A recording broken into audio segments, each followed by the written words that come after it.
E aí, estamos de volta? Bom, eu vou fazer o seguinte, eu vou olhar para cá, porque eu descobri agora que tem uma câmera aqui. Tudo beleza aí? Pergunta do Fábio. É Fábio? Fábio aqui do Rio de Janeiro. Quando a gente brincou com o socialismo de mercado aqui, Fábio, é o seguinte. A China diz que é um socialismo de mercado, que é uma expressão que não faz o menor sentido. É só isso. Se um país é socialista, o socialismo real, a economia é planificada. Como o Estado tem o monopólio dos meios de produção, você não segue a lei de mercado, você não segue a lei de oferta e procura, você segue um plano. A economia capitalista é uma economia de mercado. Aí eu te pergunto, o que é socialismo de mercado?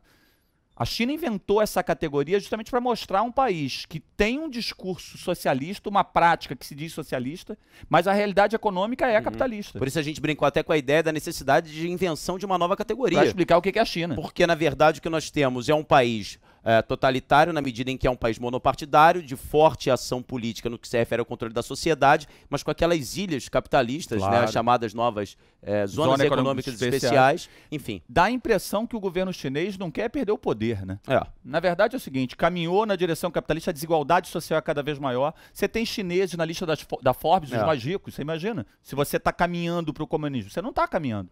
Agora, o que é a China? Sei lá, vamos chamar de socialismo de mercado, que ficou combinado assim. Mas isso não é uma categoria teórica que faça sentido pra gente. Isso aí. Vamos pra tela e vamos pra então praga. vamos lá. Bom, então a gente terminou o nosso último bloco falando sobre a ideia de que no pós-Segunda Guerra Mundial as áreas do leste europeu sob domínio soviético se tornaram áreas socialistas por imposição do Exército Vermelho e mais tarde dos governos de Stalin e Khrushchev. Na verdade, as décadas de 50 e 60 elas começam a marcar determinadas ações voltadas a criticar esse domínio. A gente separou dois exemplos aqui, mas eu queria falar primeiro desse que está aparecendo aqui na tela agora. Olha só, eu coloquei lá, Praga, agosto de 68. O ano de 68 é um ano determinante, eu faço uma rápida recapitulação. Olha para cá. No início de 68, na verdade, por volta do mês de maio, em Paris houve uma manifestação estudantil. E essa manifestação estudantil em Paris, a grosso modo, era uma manifestação até ingênua. Eram estudantes que estavam criticando o conservadorismo das universidades francesas, exigindo que meninos e meninas pudessem dormir juntos nos alojamentos. Só que naquele momento, na crítica ao governo, ao conservadorismo, vários grupos da sociedade francesa resolveram engrossar aquela manifestação. Então, trabalhadores criticando os péssimos salários, o movimento feminista, determinadas minorias, e o problema das minorias na França até hoje é um grande problema, todos foram para as ruas para ficar criticando e exigindo o respeito a essas novas ideias. E aí a gente costuma dizer que o maio de 68 em Paris ele se tornou uma espécie de corrente elétrica que vai percorrer o mundo inteiro. Os jovens vão até as ruas para criticar a sua própria realidade e é por isso que você tem que analisar cada realidade específica. Por exemplo, em 68 em Paris, em 68 no Brasil. Lá a marcha contra a ditadura militar depois da morte do estudante Edson Luiz. Mas para a gente não entrar nisso, aconteceu também uma expressão de 68 em Praga, Tchecoslováquia. O então presidente Alexander Debicek, ele apresenta a possibilidade de uma série de reformas na antiga Tchecoslováquia voltadas ao pluripartidarismo, à liberdade de expressão, que na verdade eram princípios que fugiam à cartilha soviética. A Tchecoslováquia era uma área de influência da União Soviética e, de repente, aparece esse Alexander Debicek apresentando essas propostas pluripartidárias de liberdade de expressão e os estudantes vão às ruas de Praga, a capital, para confirmar, para apoiar, para ratificar essa iniciativa. E é claro que a resposta da União Soviética não seria nada positiva. E, na verdade, é interessante marcar a Tchecoslováquia, que não é nem o primeiro momento, né, João? Duas coisas. Primeiro, assim, para vocês botarem na cabeça de vocês, assim, pô, mas um protesto estudantil em Paris aí influencia outra área? Bom, vamos lá, vamos para 89. Cai o Muro de Berlim. Os estudantes chineses vão para a rua, só que entram na porrada, porque o governo chinês vai lá e reprime. Traz para a Primavera Árabe. Você começa o protesto na Tunísia e você vai transbordando. Derruba no Egito. Óbvio, como vocês são altamente tecnológicos, nós estamos por aqui no Facebook, dá muita ideia de que o Facebook derrubou o ditador. O Facebook não derrubou o ditador, porque o Facebook não derruba ninguém. Na verdade, ele é uma ferramenta que faz com que a velocidade seja mais rápida, mas ele é uma ferramenta. Como isso aí é uma ferramenta. Isso que você está vendo. Então a ideia é, obviamente que um movimento popular influencia outro. O de Praga foi muito marcante, mas 12 anos antes, em 56, na Hungria, também os húngaros tentaram uma flexibilização do socialismo. E a resposta soviética é dura. Mas ela é dura, assim como foi dura as respostas americanas dos países capitalistas que tentaram mudança. Olha o Chile aqui em 73. Por isso que eu digo... Olha o Brasil. Ou o Brasil em 64. Pronto. Assim, o mundo da Guerra Fria é um mundo muito previsível. Uhum. Porque ele é um mundo seguinte, eu não abro mão da minha área de influência. Então, para o soviético, alguém da minha área de influência tentando mudar de lado, essa era a percepção. Isso já era justificativa para uma intervenção. E, obviamente, daqui a pouco, quando a gente começar a fragilizar a União Soviética, eu imagino o húngaro só esperando a União Soviética ficar fraca para ir embora. Uhum. Eu imagino que o tchecoslovaco só esperando isso. É bom ter essa percepção. Quer dizer, lá no início não houve uma revolução socialista. Depois, eu quero flexibilizar o modelo e sou reprimido. Uhum. Então, obviamente, essa população estava ali sufocada. Essa é a ideia. E é interessante marcar também, vou olhar para essa câmera aqui. Vamos é lá. interessante marcar também, João, Essa a ideia gostei de... dessa Gostou aí. dessa? Essa é boa, é bem boa. É interessante marcar que, enquanto o poderio soviético era de monta suficiente para promover essas intervenções, havia muito pouco o que dizer. O João falou a respeito da década de 50 na Hungria, que também houve uma proposta reformista do presidente Nagy. As mulheres foram para as ruas levantando bandeiras húngaras com a foice e o martelo recortado do miolo da bandeira, como que dizendo, nós somos húngaros, nós não somos soviéticos. E é o que os tchecos estão dizendo aqui, nós somos tchecos, nós não somos soviéticos. E eles estão exigindo, dentro dessa lógica libertária nacionalista, uma autonomia que a lógica da Guerra Fria não permitiria. Mas é importante voltar a isso. Tudo isso só acontece porque a União Soviética continua sendo uma potência de possibilidade de intervenção e manutenção de suas próprias áreas de influência de uma ação decisiva. Caso a União Soviética perca essa capacidade, sem dúvida que esses movimentos que já vêm se desenvolvendo desde a década de 50, eles ganhariam mais força. E eu acho, volto para lá, é o que acontece na década de 70. Eu acho que com o governo ali do Leonid Brezhnev, sem dúvida, e a desarticulação, a queda na produtividade, o atraso tecnológico em relação aos Estados Unidos, a estagnação econômica, a União Soviética foi perdendo essa capacidade e até essa legitimidade. Foi meio, assim, eu me lembro, assim, como estudante de geografia nos anos 80, claro, o final da União Soviética é muito surpreendente. As reformas anteriores do Gorbachev já tinham sido surpreendentes, mas sabia-se que algo não ia bem. A União Soviética, na verdade, continuava sendo uma força militar, uma força política, mas a economia não conseguia acompanhar. Há até uma tese interessante que associa a transição do Fordismo para o Toyotismo com a decadência soviética. Engraçado isso, né? Quer dizer, enquanto o modelo produtivo capitalista era fordista, rígido, em massa, a União Soviética vai. Porque é aquela lógica, trabalhador repete e tal. Quando você passa a ter uma flexibilidade maior, a distância do modelo socialista para o capitalista aumenta muito. E aí, alguma coisa vai ter que acontecer nessa União Soviética, que continua sendo forte militarmente, a própria Olimpíada de 80 é usada para mostrar essa força, mas que economicamente ela começa a dar sinais de seu limite de estagnação. Alguns autores da sociologia eles chegam a comentar que nessa mudança de modelos, o ganho pessoal ele é muito importante, o ganho por parte do técnico, né? O ganho individual. E que, na verdade, nesse contexto em que o ganho individual, a recompensa, por que eu estudo, por que eu me aprimoro, porque eu vou ter esse ganho pessoal, a inexistência desse ganho pessoal dentro da lógica planificada da União Soviética mina a produtividade. Esse é o ponto dos sociólogos. Então, na verdade, eu queria que vocês percebessem que, no contexto da década de 80, a União Soviética não é mais a União Soviética que poderia ter promovido as intervenções como fez em 55 para 56 na Hungria e em 68 em Praga. E aí a União Soviética, como disse o João, ela tem que fazer alguma coisa. E a proposta de fazer alguma coisa vai surgir com um dirigente até novo para os padrões soviéticos, que é o senhor Mikhail Gorbachev. Há uma sequência de mortes, né? Porque era impressionante, por idade. Impressionante. Era por idade.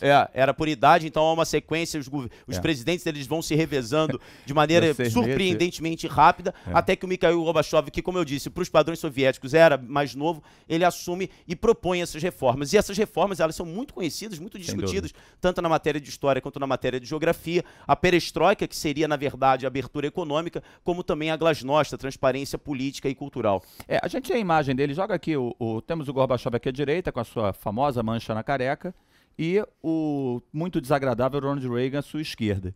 E aqui, o Gorbachev foi muito palatável ao capitalismo e ao Ocidente, né? Ele foi muito bem tratado, porque ele era o cara que estava... Tá faltando a Thatcher aqui, né? Pra ficar o trio bacana, perfeito, pra ficar bacana a Thatcher aqui. Darth Vader também. Mas voltando, tá parecendo até eleição pro Rio, né? Para o governo do Estado. Mas enfim, voltando, o Gorbachev ele é aquele cara que vai flexibilizar o modelo socialista. Ele só esqueceu de um detalhe.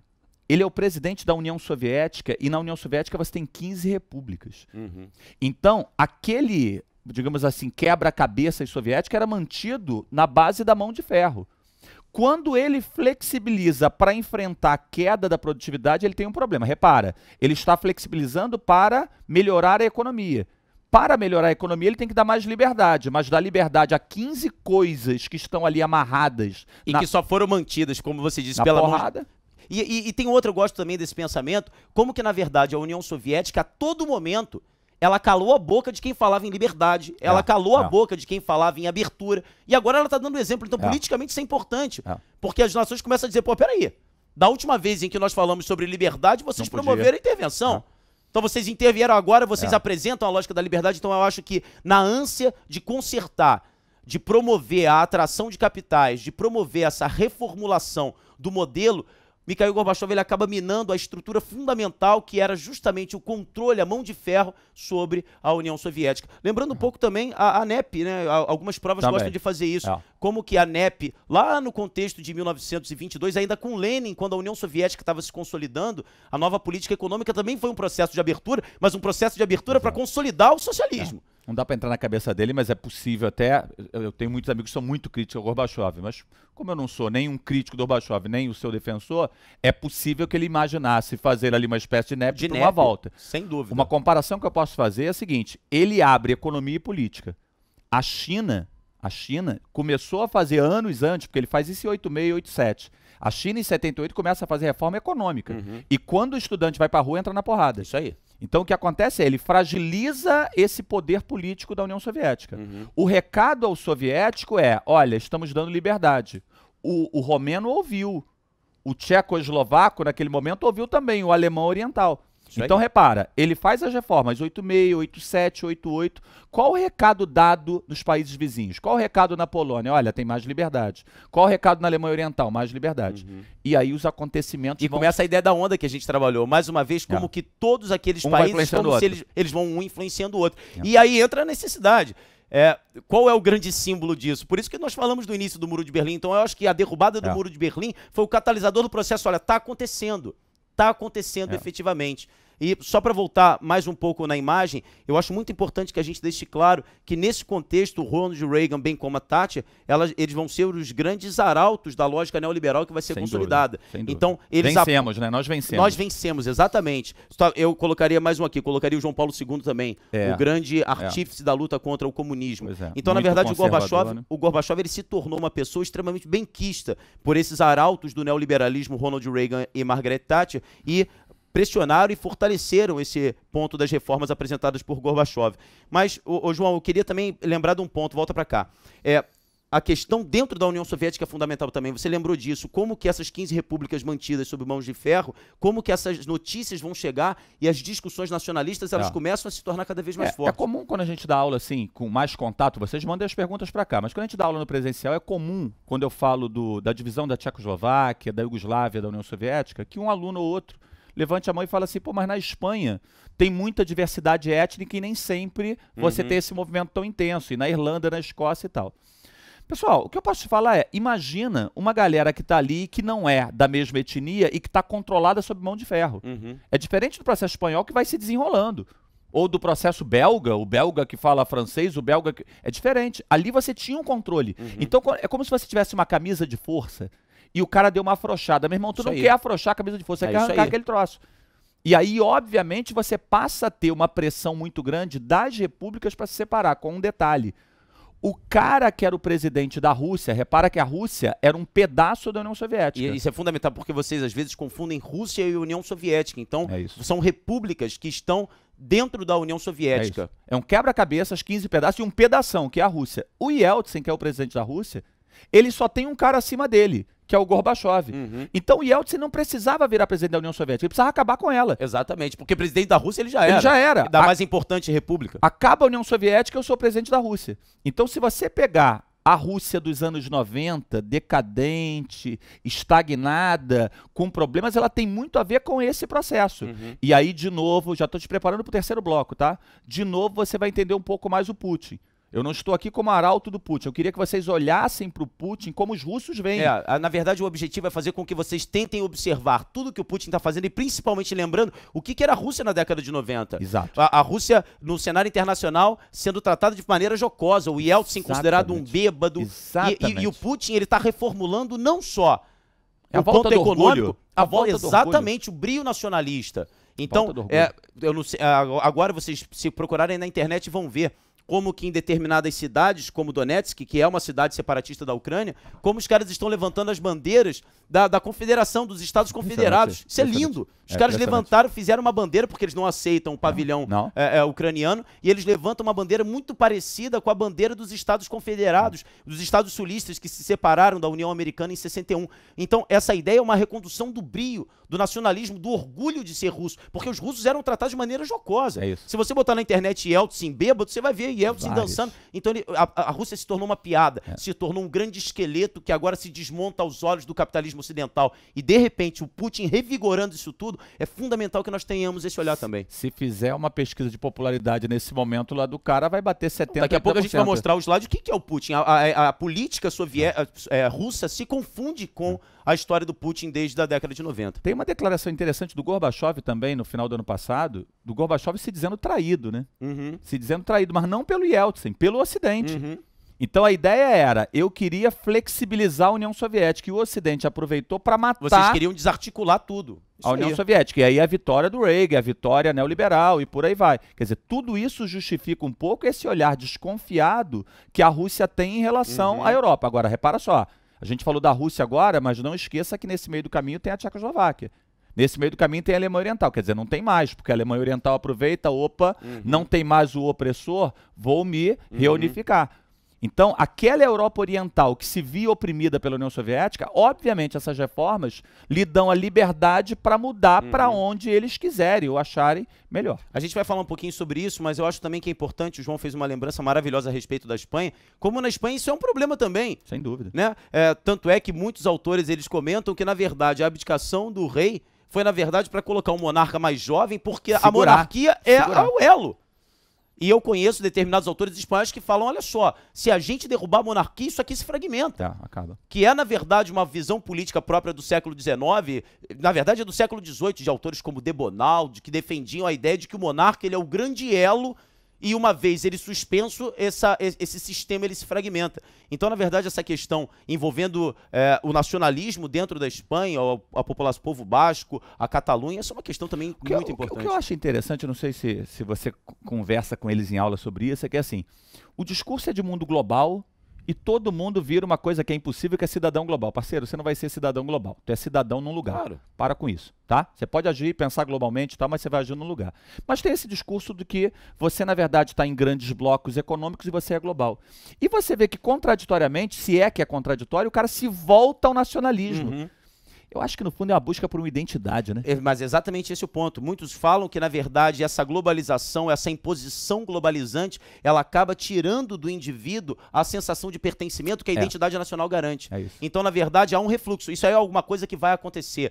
Vocês agora, se formando principalmente na área de humanas, vocês vão estudar isso, como, na verdade, é um processo de refluxo nacionalista, alguma coisa que está crescendo, justamente por uma busca de uma identidade perdida com essa... o discurso nacionalista ele se tornou mais fluido. As fronteiras, elas ficaram mais frouxas e, de certa forma, o cidadão ele perdeu essa identidade e há um refluxo dessa busca por identidade. Deixa eu dar uma dica para vocês. Eu sei, já fui aluno, né? Tem tempo, foi lá no século XIII, mas já fui aluno. Então, é comum, com esse volume de informação que a gente passa, você vai lá e anota não sei o quê. Deixa eu te dar uma dica. No Enem, a informação está no texto, tá? O importante da nossa aula é a análise. Que você pense. Isso tudo que a gente está falando, ninguém vai te perguntar, cite o nome do comandante russo. Não é isso. Besteira. Relaxa. Isso aí. Na verdade, a gente quer que você reflita sobre a ideia. E pegue o quê? A base, o conceito, a informação, o nome, quem fez e tal, ele vai te dar. Ele vai pedir uma análise. Então, repara, eu tenho uma fragilização do poderoso, que é a União Soviética. No momento que eu tiro essa pedra de cima dos caras, aquele vulcão... nacionalismo, que na verdade já existia, por isso a gente comentou, que já vem desde a década de 50, da década de 60, mas que era mantido sob controle, sob mãos de ferro, aquilo explode.